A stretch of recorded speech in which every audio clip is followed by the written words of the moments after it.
Halo guys, kembali lagi bersama saya. Nah, ini adalah video pertama untuk program terbaru saya, yaitu Question and Answers ya. Nah, di program Q&A ini merupakan program yang direkomendasikan atau disarankan oleh teman-teman member dari Stockholic. Nah, saya berharap melalui video ini mungkin ada beberapa pertanyaan yang dari member Stockholic yang sama dengan pertanyaan yang dari subscriber di YouTube saya bisa terjawab langsung di video kali ini. Oke, langsung saja. Yang pertanyaan pertama saya akan bahas dari Pak Yudi ya. Nah, Pak Yudi, ini pertanyaan nanti akan saya tampilkan ya di layar monitor. Pak Yudi menanyakan, dia berkata seperti ini ya. Friend banyak yang ngomong akan dibanding ke 60, sedangkan saya masih di average 73. Tapi saya sudah janji ke diri sendiri kalau enggak di angka 120, enggak cicil jual. Saya ada dana lebih untuk average down friend. Menurut Koko gimana pandangan friend? Bingung banget tentang friend. Historinya sih pernah ke 300. Nah, jadi ceritanya Pak Yudi ini pegang saham friend ya. Dan average-nya kalau saya lihat kan bagus sekali. Dia ada di angka 73. Di mana closing friend pada hari ini tanggal 4 Mei ini ada di level 85 ya. Artinya sudah floating profit. Terus kalau Pak Yudi juga ikut right issue-nya, juga dapat saham R-nya ya. Kalau sudah dijual juga, maka itu sudah mendapat profit tambahannya. Selain dari capital gain. Nah, kalau saya sendiri pribadi melihat saham Friend ini menarik di perdagangan warannya, yang seri 2 nanti ya. Yang Friend Straight W2. Di mana kalau sudah right issue-nya kan sudah habis nih, kita nggak bisa tebus kan. Itu ada potensi warannya ini nanti akan mulai bergerak naik. Nah, kasusnya Friend ini saya pernah bahas itu di saham Medco ya sebelumnya. Nah, ini coba saya tampilkan layar untuk analisa di Medco. Nah, ini saya coba lihat ya di Medco. Ini untuk right issue Friend kali ini kemungkinan masuk di skenario kedua ya, yang di video video apa namanya analisa right issue Friend saya. Oh, bentar, sorry, internetnya agak lemot. Nah, ini Medco. Nah, kalau teman-teman perhatikan, tahun lalu si Medco ini juga mengadakan right issue ya, juga ada standby buyer-nya, sama. Sesudah right issue, dia sekitar kurang lebih 2 mingguan ya. 2 minggu atau 2 minggu bursa ya, berarti sekitar 3 minggu, 3 mingguan, dia turun terus. Nah, sampai titik sini dia kemudian rally naik ya, rally up. Memang saat ini si Medco itu right isunya itu ditolong juga dengan IHSG yang lagi bullish ya. Seperti kita ketahui tahun lalu itu November sampai Desember sampai Januari bahkan itu kan bullish. Cuman kalau kita perhatikan hingga saat ini pun itu sahamnya sudah mengalami kenaikan luar biasa dari right-nya dari ini ya. Sudah sekarang di 705. Sedangkan dia titik bottomnya sempat di 338. Nah, kalau kita cermati si friend ini sesudah right issue dia sewaktu right issue dia memang closingnya sama, ada ditutup melemah ya, merah ya ini. Nah, ini right issue-nya di hari come date-nya kan dia merah. Terus dia ada penurunan. Nah, kalau saya lihat potensinya mungkin ada kemiripan ya. Jadi dia akan ada sedikit koreksi dulu. Terus yang membedakan antara friend dan si Medco itu adalah di warannya. Nah, kalau menurut saya pribadi mungkin warannya friend ini akan bisa lebih harganya bisa lebih naik lagi yang seri keduanya. Bukan yang pertama ya, karena friend ini ada dua seri, friend W dan friend W2. Nah, kalau saya melihat kalau posisinya Pak Yudi sudah average-nya itu rendah, maka aman sekali ya. Dia tinggal melihat sambil memasang batas cut loss. Misalkan Pak Yudi pasang batas stop loss-nya di level 78. Nah, ini menjadikan sangat aman ya untuk uh, mencoba berspekulasi di saham friend-nya. Apalagi kalau misalkan Pak Yudi masih punya tuh saham W2-nya ya. Kalau saya melihat sih sebenarnya ke depannya cukup menarik lah untuk friend ini. Nah, kita pantau sama-sama aja perkembangannya. Oke, berikutnya saya akan perlihatkan pertanyaan yang kedua ya dari Pak Amin. Nah, Pak Amin bertanya, Mau nanya kok Unilever bagaimana menurut Ko Johan? Apa belum menarik untuk dibeli? Dan kira-kira di titik harga berapa aja ya kalau mau invest? Terima kasih. Nah, pertanyaannya ini kan tentang Unilever. Ini otomatis saya harus kembali melihatkan ini ya, analisa saham Unilever. Bentar.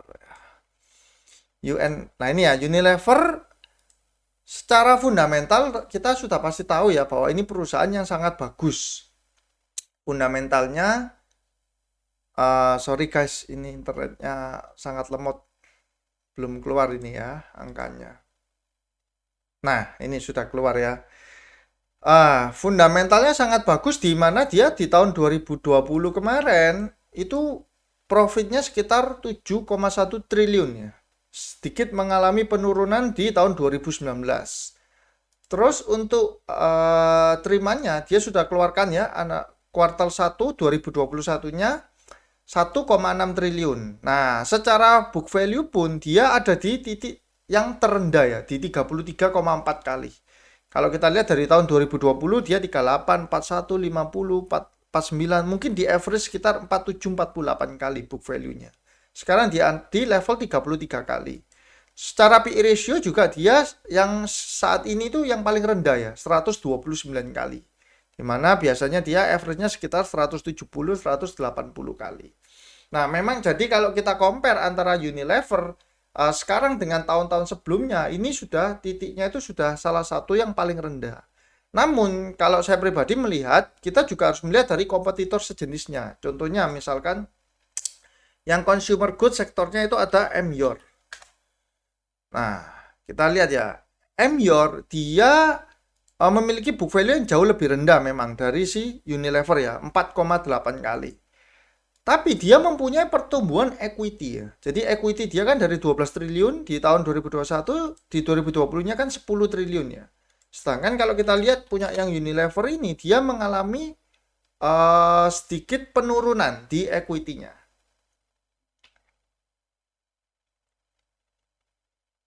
Nah, ini ya.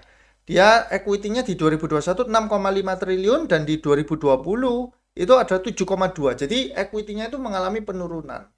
Terus apalagi yang bisa kita compare dengan si Unilever itu adalah di Indofood. Nah, karena kalau kita berbicara long term untuk investasi, kita benar-benar mesti pilih saham yang paling murah secara value-nya ya. Nah, untuk Indofood sendiri kita lihat equity-nya pun juga naik dan profitnya itu juga naik cukup signifikan ya dari 1,4 triliun. Oh, sorry, ini yang 12 month. Coba saya cari yang 12 month. Nah, harusnya ini. 12 month 2020 dia naik dibandingkan 12 month 2019. Nah, 6,4 triliun naik dari 4,9 triliun. Terus book value-nya 0,73 juga. Ini salah satu yang paling murah ya, dimana sebelumnya itu 1 komaan ya, 1,2, 1,3. Nah, jadi kalau saya melihat si Unilever ini sebenarnya kalau saya pribadi kurang terlalu prefer ya untuk investasi jangka panjang. Mungkin kalau sukanya sektor consumer good itu lebih prefer ke Indofood. Cuma sekali lagi ini adalah video yang tidak ada ajakan untuk membeli atau menjual ya. Jadi semua resiko ada di tangan masing-masing investor. Nah, kalau misalkan tetap ya, oh Pak Amin tetap mau di Unilever, kira-kira di level berapa aja? Coba ya, saya akan lihatkan. Untuk timing masuknya ya. Karena melihat fundamental Unilever yang saat ini murah jika kita lihat dari sektor perusahaannya aja ya. Nah, ini wah, ini chartnya benar-benar kelihatan downtrend ya. Turun terus, kita melihat aja kemarin di Maret dia berapa jatuhnya. Ini ya, ini Maret. Maret di sekitar level paling rendah di sini itu 5275. Nah, Unilever sekarang ada di 5750. Nah, kalau kita lihat secara harga, seharusnya level ini mungkin Pak Amin sudah bisa masuk ya, sekitar 30 atau 40% sambil menyiapkan dana lagi untuk ditembak jika menyentuh level di bulan Maret. Nah, karena kalau saya lihat sebenarnya Maret itu agak susah ya terulang kembali di mana IHSG itu jatuhnya kayak di bulan Maret 2020 kemarin. Jadi kalau Pak Amin sekarang belum punya, mungkin sudah bisa mulai masuk nih sambil Kalau mau lihat besok ya pergerakannya gimana marketnya, karena ini sebenarnya masih downtrend, tapi dengan untuk jangka waktu investasi kan jangka waktunya panjang ya. Jadi selisih harga yang sedikit itu tidak terlalu banyak berpengaruh sih. Itu pandangan saya tentang saham Unilever. Oke, sekarang saya masuk ke pertanyaan berikutnya. Yang ketiga itu sama, masih dari Pak Amin ya. Nitip analisa untuk Bank BRI. Nah, Bank BRI ini juga salah satu bank emiten yang cukup ya akhir-akhir ini cukup mengecewakan ya, di mana pergerakannya turun terus. Tapi nggak apa-apa, coba kita akan melihat analisanya. Nah, untuk BRI sendiri, sebentar saya akan coba buka ini ya BRI. Nah, ini ya. BRI ini dia belum mengeluarkan Q1 ya 2021-nya. Di mana ini cukup aneh karena bank-bank yang lain kayak Bank Mandiri, Bank BTN, Bank BNI itu semua sudah keluar Q1-nya 2021. Tapi si BRI ini malah kancret ya, ketinggalan. Nggak keluar. Nah, sedangkan kalau kita lihat dari laporan keuangannya dia profitnya menurun cukup tajam ya, di mana dari 34 triliun di tahun 2019 turun menjadi 18,6 triliun. Terus dia di tahun lalu digembor-gemborkan akan ada proses untuk merger dengan itu ya, apa namanya, PT Pegadaian. Namun hingga saat ini belum ada kelanjutan yang pasti, sama ada beritanya itu tentang right issue ya. Nah ini dia kan ada kapan hari itu ada berita tentang right issue di bulan Februari ya. Cuman sampai sekarang belum ada ujungnya, belum ada maksudnya kepastiannya itu gimana untuk right issue-nya. Nah, seperti itu. Jadi kalau saya melihat sih sebenarnya untuk short term di tahun ini kita bisa mencermati perkembangan berita. Karena kalau misalkan mergernya itu jadi, menurut saya pribadi saham ini akan terkerek naik juga. Saham Bank BRI ini. Terus kita bisa pantau juga itu dari pergerakan si asing ya. Karena kalau berbicara BRI ini tentu saham big caps itu kepemilikan terbesar itu adalah asing. Nah, kita bisa lihat itu dari data yang ke-C ya. Ini saya sudah update yang per April 2021. Kalau kita lihat ini persentase foreign, kepemilikan foreign, ini persentase kepemilikan lokal ya. Di April 2021. Nah, untuk BRI sendiri si foreign ini ya 79,2%, lokal ada 4,1%. Nah, kita bisa compare ke bulan Maretnya. Untuk bulan Maret, si BRI itu foreign-nya 80,3, lokalnya 3,3. Artinya, di selama bulan April ini, foreign-nya itu berjualan. Dan yang menampung adalah lokal. Lokalnya naik persentasenya, foreign-nya jualan. Nah, mungkin ini yang salah satu yang menyebabkan harga saham Bank BRI ini ya nggak terlalu begitu menarik ya. Nah, jadi kita harus menunggu berita update tentang mergernya itu. Cuman kalau benar-benar untuk disimpan jangka panjang, sebenarnya perusahaan ini ya perusahaan yang sangat bagus. Di mana kita bisa berharap di tahun 2022 itu untuk pemulihan ekonomi yang secara total ya. Nah, ketika ekonomi sudah pulih, itu biasanya saham-saham big caps itu akan naik duluan. Itu pandangan saya mengenai Bank BRI. Kemudian saya lanjutkan ke pertanyaan berikutnya ya. Yang ke berapa nih? Keempat, itu dari Bu Yenita. Nah ini. Selamat sore, Ko Johan. Mau tanya, kalau nyangkut di saham Asri di 235 atau minus 19%. Kira-kira apakah Asri ada potensi balik ke 250 lagi di tahun 2022? Nah, coba saya lihat harganya Asri sekarang berapa ya? Asri 235 sekarang 190. Artinya drop ini ya, tadi sudah ditulis tuh sekitar mana ini? Ini saya close dulu. 19%. Nah, pertanyaannya apakah ada potensi balik ke 250 di 2022? Kalau potensi itu sudah pasti ada, apalagi kalau time frame-nya 2022 ya kan berarti masih panjang. Di mana 2022 ini saya yakin pemulihan ekonomi asal tidak ada terjadi misalkan perang dagang lagi atau apapun lah kondisi makro yang yang sentimen buruk. Tapi kalau semuanya smooth, COVID sudah tertangani ya saya rasa 2022 akan kembali pulih ya. Nah, potensinya apakah ada? Ada, cuman kita nggak bisa hanya berpatokan dengan harapan ya. Oh, ini bisa kembali. Nah, kita juga patut menganalisa. Astri sendiri ini adalah sektornya properti, alam sutra ya. Nah, kalau kita cermati sebenarnya di laporan keuangan tahunnya 2020, Astri ini kalau saya boleh bilang itu cukup parah ya, di mana net profitnya itu minus 1 triliun. Sebelumnya dia profit 1 triliun di 2019, sekarang minus 1 triliun. Jadi kalau teman-teman mau hold saham ini, harus benar-benar perhatikan laporan keuangan kuartalannya.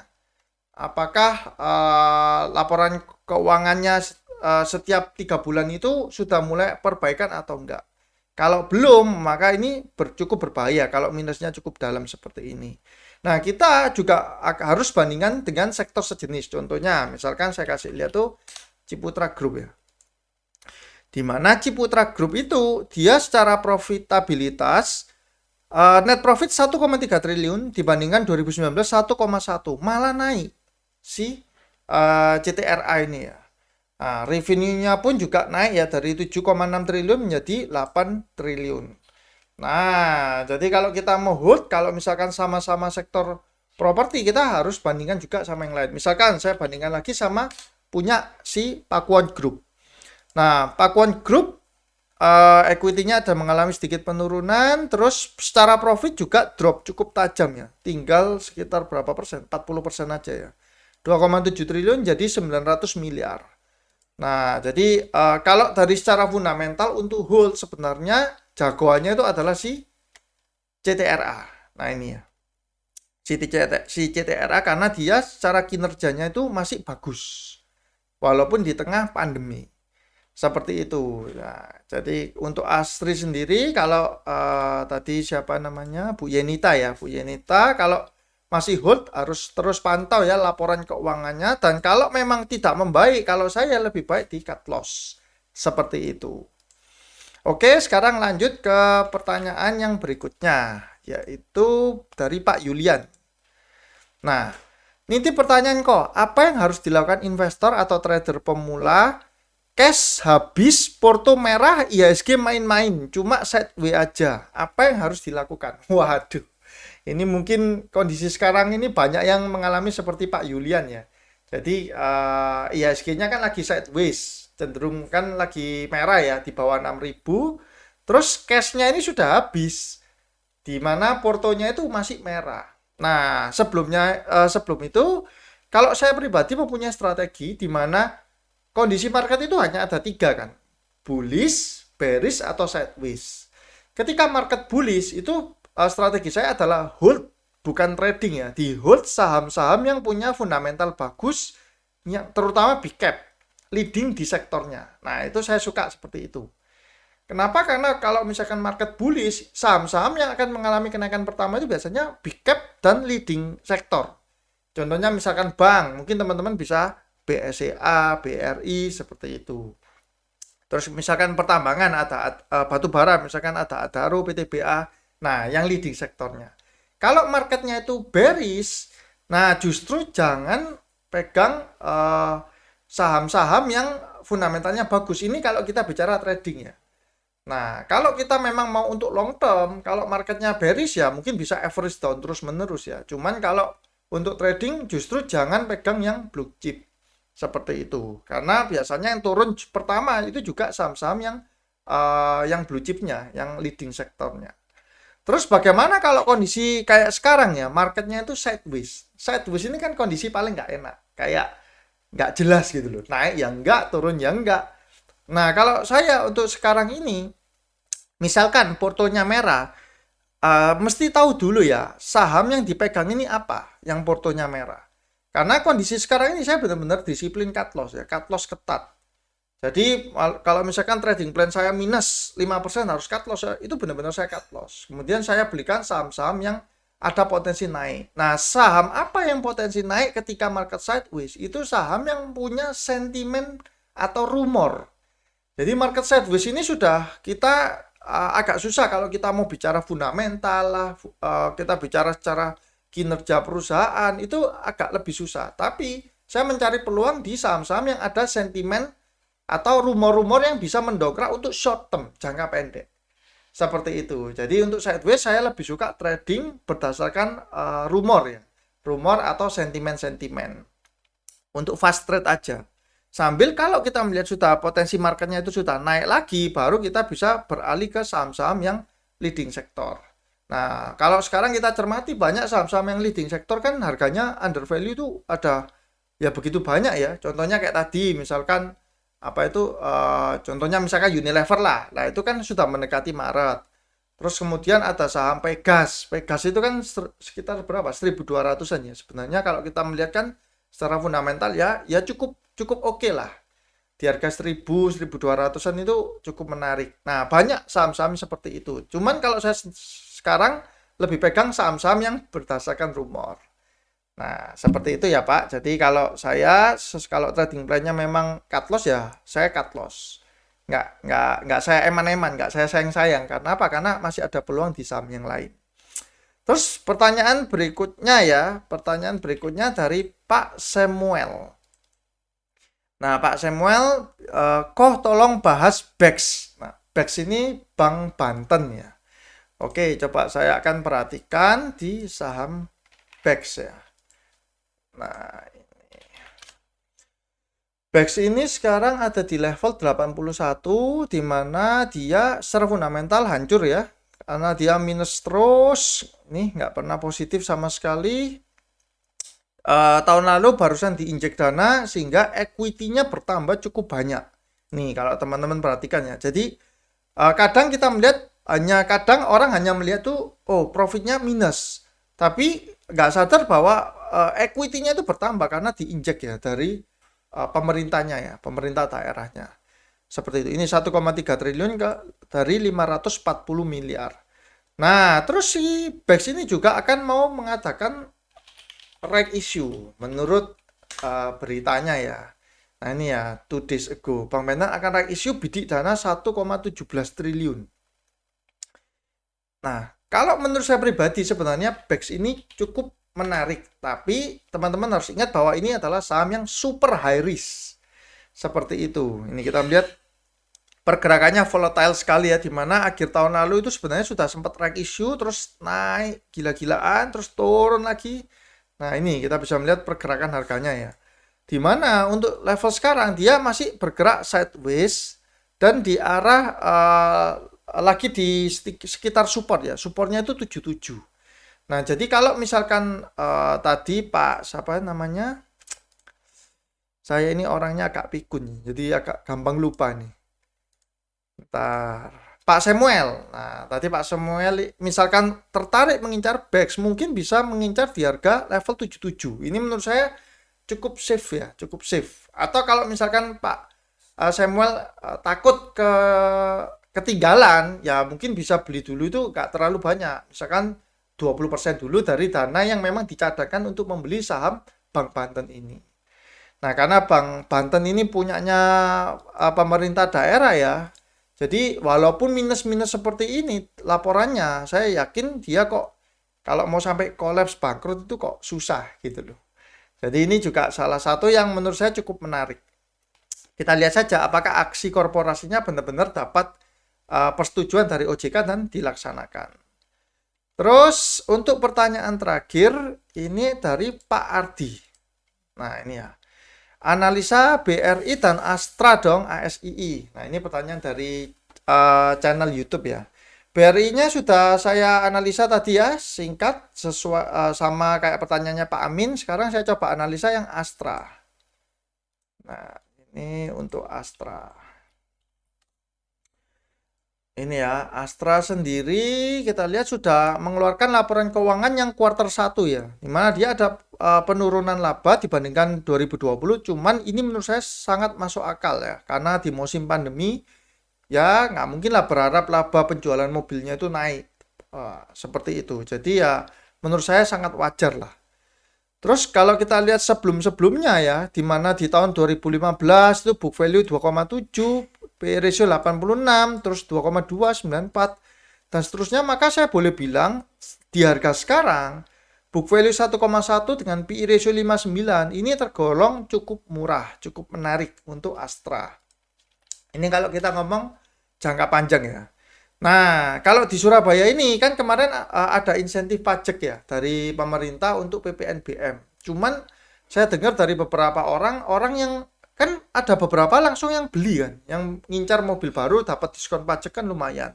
Tapi kehabisan barang gitu loh. Jadi inden itu sampai 2 bulan. Saya nggak tahu kalau di kota teman-teman mungkin ada yang nonton video ini yang berasal dari Jakarta atau kota-kota lain, gimana penjualan di sana. Kalau di Surabaya orang beli mobil itu sampai ketolak. Jadi nggak dapat barang, mesti inden 2 bulan, 1,5 bulan seperti itu. Nah, jadi mungkin kalau di tahun 2022 nanti ini saham Astra sendiri sudah bisa pulih ya. Dan untuk plan jangka panjangnya ada potensi kan sekarang ini mau masuk rame mobil listrik ya. Sudah mulai dikembangkan. Kalau itu memang booming, orang-orang mulai berganti, saya yakin omset dari penjualan mobil pun juga akan meningkat. Tapi itu masih jangka yang panjang sekali ya untuk mobil listrik. Seperti itu.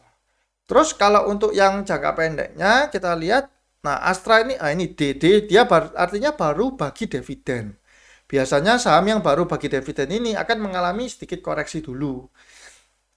Nah, mengalami sedikit koreksi dan coba saya cek. Nah ini ya, kalau teman-teman perhatikan bawah Bollinger Band-nya pun ada di area ini ya 5040 kurang lebih ya. Nah ini ya kalau mau masuk teman-teman tunggulah. Ini kemungkinan akan ada koreksi. Nah seperti biasa kalau misalkan ngebet FOMO ya, takut kehilangan momen ya masuk, jangan terlalu banyak langsung. Karena apa? Karena saya lihat market seperti sekarang ini kita mesti benar-benar kuat di money management ya. Di mana IHSG-nya habis naik 6.000 turun di bawah 6.000, naik 6.000 turun di bawah 6.000, seperti itu. Sahamnya pun masih gonjang-ganjing ya. Jadi untuk Astra sendiri saya melihat ke depan potensinya bagus lah. Seperti itu. Untuk teknikalnya kemungkinan akan ada sedikit koreksi terlebih dahulu sebelum melanjutkan penguatannya. Oke teman-teman, hari ini ada sekitar ini ya 7 pertanyaan yang sudah saya jawab. Nah semoga teman-teman melalui program question and answer ini dapat membantu untuk dijadikan referensi ya, menambah informasi juga. Jangan lupa kalau ada yang mau tanya-tanya lagi bisa tulis di kolom komentar di bawah ini. Oke, sekian videonya. See you guys.